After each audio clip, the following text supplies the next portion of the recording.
చూడు పిలువక పలికిన దేవుడవు,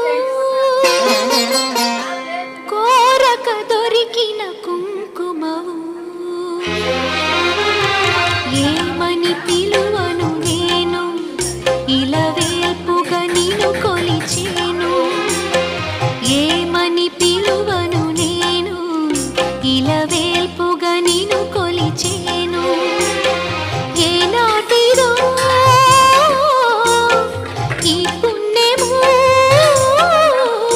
ఇది కమ్మని తలపులు కలిపిన బంధము. ఏమని పిలువను నేను, ఇలవేల్పుగా నిన్ను కొలిచే